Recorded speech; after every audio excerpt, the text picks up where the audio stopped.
Assalamualaikum warahmatullahi wabarakatuh. Alhamdulillahirabbil alamin. Waalaikumsalam warahmatullahi wabarakatuh. Alhamdulillah pada pertemuan kali ini kita dapat bertemu kembali dalam keadaan sehat walafiat. Sehat semua ya ini ya. Ya, semoga kalau ada yang sakit semoga lekas Alhamdulillah sembuh. sehat. Alhamdulillah. Ica sehat ya Ica? Alhamdulillah sehat, Pak. Alhamdulillah. Eh, Untuk mengawali pembelajaran kali ini, marilah kita bersama-sama membaca surat Al-Fatihah. Semoga dengan harapan pelajaran kali ini dapat berjalan dengan lancar dan ilmunya dapat bermanfaat kepada kita. Ala hadhihi niyyah wa ala kulli niyyati sholihah. Al-Fatihah.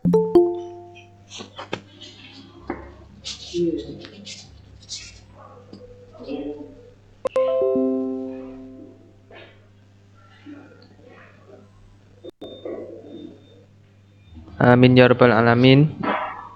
Ini dengar-dengar mau tatap muka ya?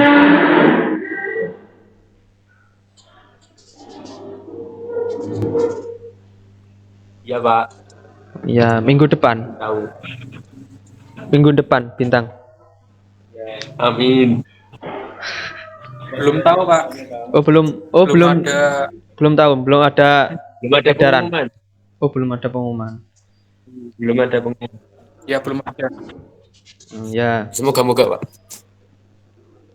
ya semoga saja bisa tatap muka ya, supaya langsung ketemu. Kalau online ini kan sulit, jadi hanya sebagian saja yang bisa online. Kemarin kita sudah membahas tentang tasamuh, kemudian musawah dan tawasud. Nah, sekarang kita membahas tentang ukhuwah. Nah, sebelum masuk pada materi, kita sedikit mengulangi pembelajaran yang kemarin. Nah, kemarin membahas tentang tawasud. Nah, apa yang dimaksud tawasud? Ada yang tahu? Ayo, nggak usah tidak usah sungkan. Ayo, siapa yang bisa menjawab? Halo, Mas Bintang, ada yang tahu? Mbak Rahma Oktavia, Nasrul Ilmi, apa yang dimaksud dengan tawasud? Kemarin apa? Ayo, ada yang tahu? Nah, jadi tawasud itu adalah sikap di mana kita tawasud itu dari kata wasato yang artinya tengah. Nah, menurut bahasa itu yaitu disebut dengan moderat. Jadi secara istilah itu sikap terpuji di mana kita menghindari perkataan atau pengungkapan perilaku di mana perilaku tersebut atau ungkapan tersebut itu secara kasar, ekstrim. Nah, kita menghindari dan lebih cenderung untuk berperilaku tengah-tengah, untuk mengambil tengah-tengah, yaitu moderat tadi. Nah, kemudian tawasud terbagi menjadi berapa dimensi? Kemarin ada berapa dimensi? Ayo, ada yang tahu? Dimensi apa saja? Halo, ini speaker saya terdengar ya ini. Nah, jadi kemarin itu ada 3 dimensi. Nah, dimensinya itu apa aja, Pak?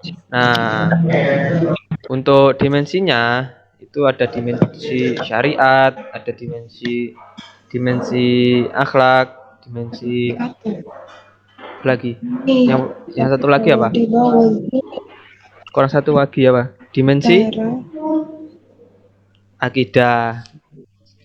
Syariat. Ya, syariat sudah tadi. Kemudian Yang selanjutnya, dalam membiasakan sikap tawasud atau moderat tadi, apa yang perlu diperhatikan? Nah, ada yang tahu? Kemarin ada kemarin. Sabrina, Nasya, ada yang tahu?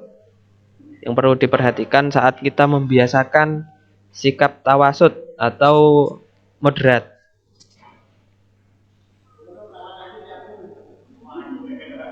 Nah, jadi yang perlu kita perhatikan adalah ketika kita menyampaikan agama Islam, ajaran agama Islam itu kita tidak boleh dengan ekstrim, dengan keras. Kita menghindari hal tersebut. Kemudian kita menjunjung tinggi sikap toleransi dan ukhuwah. Nah, karena kan di dalam Islam itu adalah karena Islam itu adalah agama yang ramah dalam menyampaikannya, tidak secara memaksakan kehendak.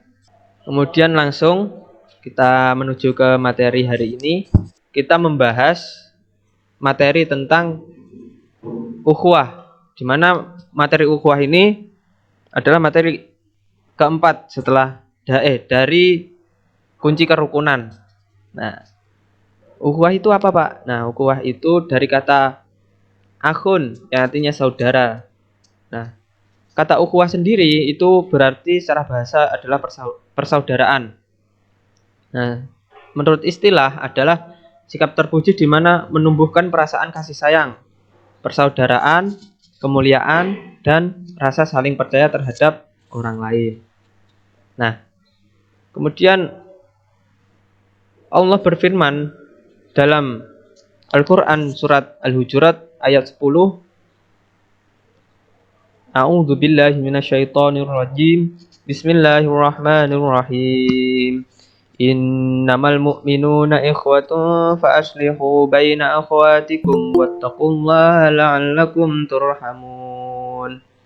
Yang artinya sesungguhnya orang-orang mukmin itu bersaudara. Karena itu damaikanlah antara kedua saudaramu yang berselisih dan bertakwalah kepada Allah agar kamu mendapatkan rahmat.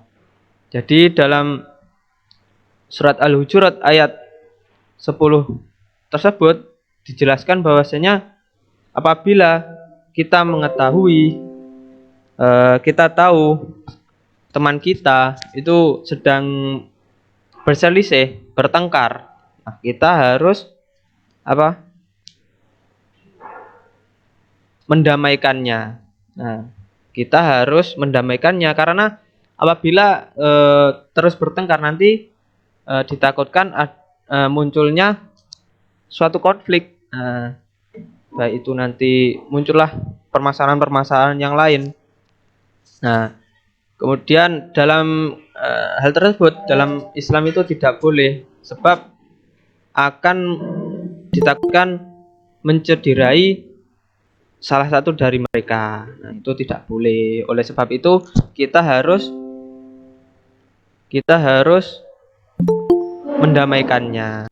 Sebab apabila kita sesama muslim itu bertengkar, nanti kita akan jauh dari rahmat Allah.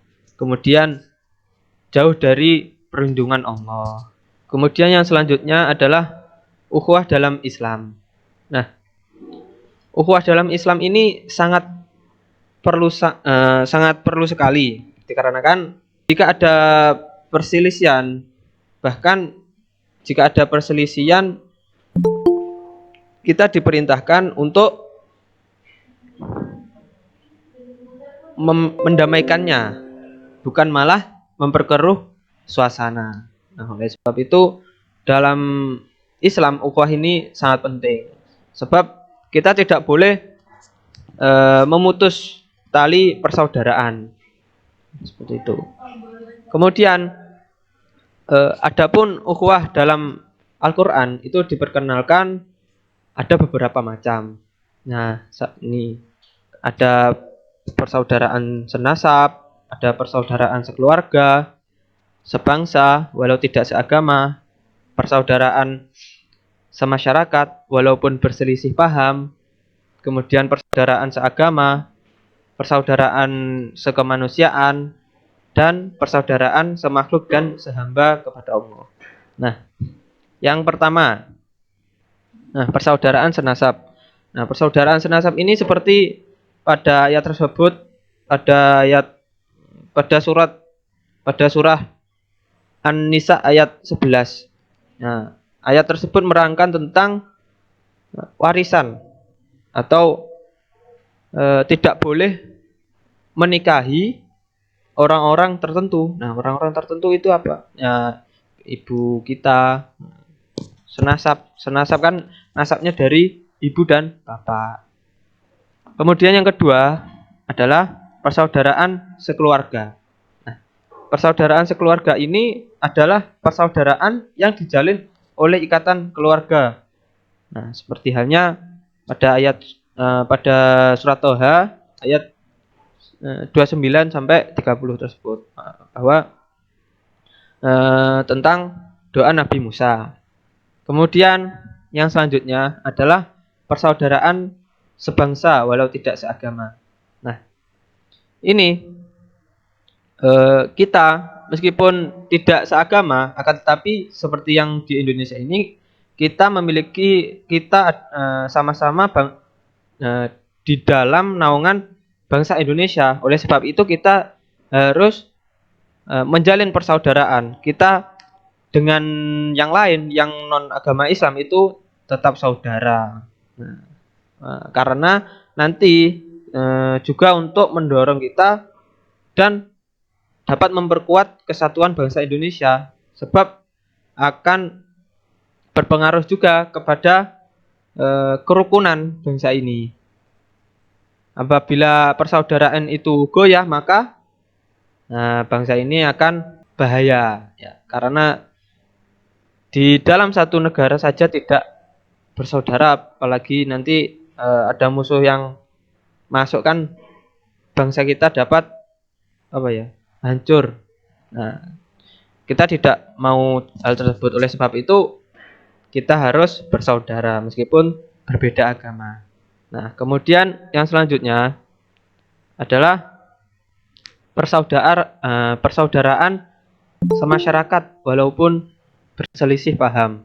Nah, kita dengan orang lain saat kita di masyarakat, nah, kita harus tetap menjalin hubungan persaudaraan, saling bersaudara meskipun orang tersebut, masyarakat, itu tidak sama pemahamannya dengan kita. Nah, meskipun begitu kita harus tetap bersaudara, tetap menjalin persaudaraan dengan mereka. Karena bahwasanya pemahaman seseorang dengan orang lain itu pasti berbeda. Nah, oleh sebab itu perlunya meluruskan, perlunya adanya maksud yang sama meskipun pendapatnya berbeda-beda. Nah, seperti itu. Kemudian yang selanjutnya adalah persaudaraan seagama. Tadi diterangkan bahwasanya kita berbeda agama saja kita harus bersaudara, apalagi kita sesama agama, sesama umat Islam.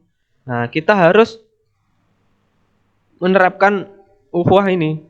Kita harus persaudaraan kita harus lebih rekat lagi, lebih erat lagi, karena kita satu misi, itu sama-sama umat Islam. Nah, kemudian persaudaraan sekemanusiaan. Nah, persaudaraan sekemanusiaan ini bahwa sesama manusia itu diciptakan oleh Allah dari Nabi Adam dan Siti Hawa. Sama-sama dari Nabi Adam dan Siti Hawa. Oleh sebab itu kita harus tetap bersaudara. Selanjutnya, yang terakhir adalah persaudaraan semakhluk dan sehamba kepada Allah. Nah, ini seperti halnya binatang, tumbuhan, dan lain-lain itu sama-sama dengan kita. sama dengan kita, yaitu ciptaan Allah, hamba Allah. Oleh sebab itu kita harus saling menjaga, layaknya seperti saudara kita sendiri. Kita eh, tidak boleh mengganggu mereka. Nah, kita harus menjaganya. Kemudian selanjutnya, menurut Profesor Muhammad Quraisyihab, nah ini kalian pasti tahu ini, beliau ini. Beliau adalah seorang mufasir.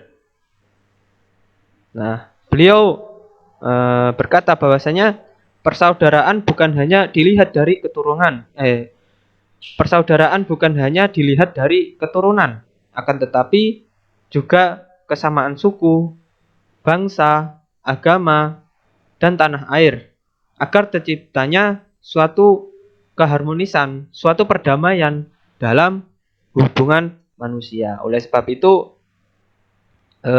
kita meskipun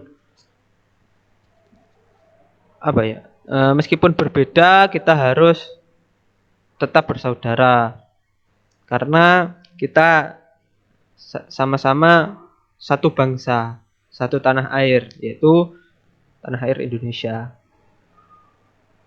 Nah, kemudian beliau menerangkan bahwasanya menurut beliau itu ukhuwah dibagi menjadi 4. Nah, ukhuwah apa saja? Nah, yang pertama adalah ukhuwah fil ubudiyah. Nah, ukhuwah ini adalah persaudaraan kemakhlukan dan ketundukan kepada Allah. Semuanya adalah saudara karena merupakan ciptaan Allah. Seperti itu. Kemudian yang kedua, ukhuwah fi insaniyah atau basyariyah. Nah, ukhuwah ini adalah persaudaraan dari seluruh manusia karena berasal dari satu ayah dan satu ibu, yaitu Nabi Adam dan Siti Hawa. Kemudian yang selanjutnya adalah ukhuwah yang ketiga adalah ukhuwah bin nasab wal watoniyah. Nah, apa itu, Pak? Nah, jadi ukhuwah ini adalah persaudaraan yang dijalin karena persamaan dalam keturunan dan kebangsaan. Satu bangsa dan satu nasab. Nasab ya tadi dari bapak, ibu, mbah. Nah, itu. Kemudian yang selanjutnya yang keempat adalah ukhuwah fiddin al-Islam. Nah, ukhuwah ini adalah persaudaraan yang dijalin karena persamaan agama Islam. Sama-sama beragama Islam. Nah, ukhuwah ini itu diorientasikan pada 8 prinsip pokok. Nah, 8 prinsip pokok itu apa saja, Pak? Nah, ini yang pertama, akidah yang disimpulkan dalam kalimat syahadat. Nah, kalimat syahadat, asyhadu an la ilaha illallah wa asyhadu anna muhammadar rasulullah. Nah, yang kedua adalah toleransi dalam perbedaan. Kemudian saling menolong antar sesama. Sikap seimbang antara semua bidang. Kemudian bersikap sederhana dan tidak memihak. Kemudian integritas dan konsolidasi di semua bidang. Kemudian memandang Islam sebagai rahmat seluruh alam, rahmatan lil alamin. Kemudian yang terakhir yaitu membentuk masyarakat yang madani, yang tentram, yang rukun. Seperti itu. Kemudian contoh dari Rasulullah telah mencontohkan sikap ukhuwah ini dalam agama Islam. Contohnya beliau itu mempersaudarakan kaum muhajirin dan ansor agar mereka saling tolong menolong, menjaga satu sama dengan yang lain, layaknya seorang saudara, dan menjalin persatuan umat Islam serta menjadi pondasi dasar membangun negara. Nah, kemudian setelah kita mengetahui sikap ukhuwah dalam Islam, kita dituntut untuk membiasakannya dan menerapkannya dalam kehidupan sehari-hari. Nah, adapun proses untuk mencapai nikmatnya ukhuwah, nikmatnya saling bersaudara dengan baik. Nah, ada 5 proses di sini. Ada beberapa proses. Nah, ini ada 1, 2, 3, 4, 5. Nah, itu prosesnya. Jadi ini prosesnya ada ta'aruf. Yang pertama ta'aruf, tafahum, ta'awun, ta'aluf, dan takaful. Nah, prosesnya itu bagaimana, Pak? Nah, jadi prosesnya itu yang pertama melaksanakan saling mengenal, yaitu ta'aruf, yakni usaha saling mengenal. Nah, mengenal apa saja? Nah, itu mengenal fisik, pemikiran, dan kejiwaan. Nah, jadi kita harus mengenal seseorang terlebih dahulu, mengenalnya terlebih dahulu. Nah, karena kan tak kenal maka tak sayang. Ya, begitu ya. Nah, ta'aruf itu jadi sehingga ukhuwah kita akan lebih erat lagi karena kita sudah mengenal orang tersebut. Nah, jadi seperti itu. Kemudian yang kedua itu adalah melakukan proses saling memahami, yaitu tafahum. Nah, usaha saling memahami satu dengan yang lainnya. Nah, kita harus memahami orang tersebut. Nah, sehingga kita akan mengetahui dan menghargai kelebihan dan kekurangan orang tersebut, orang lain. Nah, tahu karakternya seperti apa orang ini. Nah, seperti itu. Setelah kita mengenal, kita memahami. Nah, tafahum. Kemudian yang ketiga. Nah, yang ketiga ini adalah bersikap saling tolong menolong, yaitu ta'awun. Nah, ta'awun ini adalah usaha di mana kita saling tolong menolong dalam hal kebaikan. Nah, kita tidak boleh tolong menolong dalam hal keburukan. Jadi tolong menolongnya ini digarisbawahi, jadinya tolong menolong dalam hal kebaikan. Nah, kalau dalam hal keburukan itu tidak boleh kalau dalam Islam. Yang selanjutnya adalah bersatu atau ta'aluf. Maksudnya adalah bersatunya seorang muslim dengan muslim yang lain. Nah, di sini adanya kesamaan visi dan misi. Nah, contohnya ini dicontohkan seperti konsisten untuk memajukan madrasah. Nah, konsisten dalam hal pendidikan. Bagaimana pendidikan Islam ini supaya lebih maju bagaimana? Nah, seperti itu. Memiliki kesamaan visi dan misi yang sama.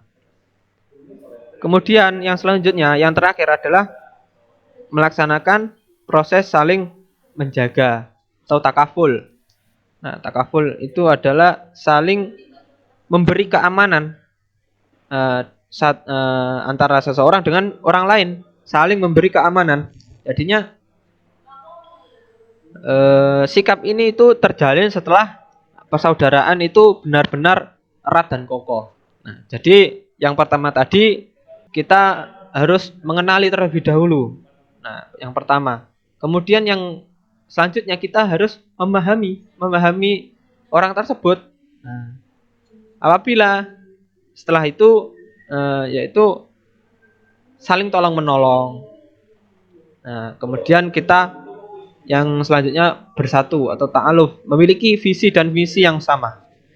Nah, kemudian yang selanjutnya, yang terakhir itu kita saling menjaga. Apabila persaudaraan kita itu sudah erat, sudah kokoh, sudah terjalin dengan baik, nah, sehingga kita melakukan, sehingga kita dengan orang lain itu saling menjaga satu sama lain.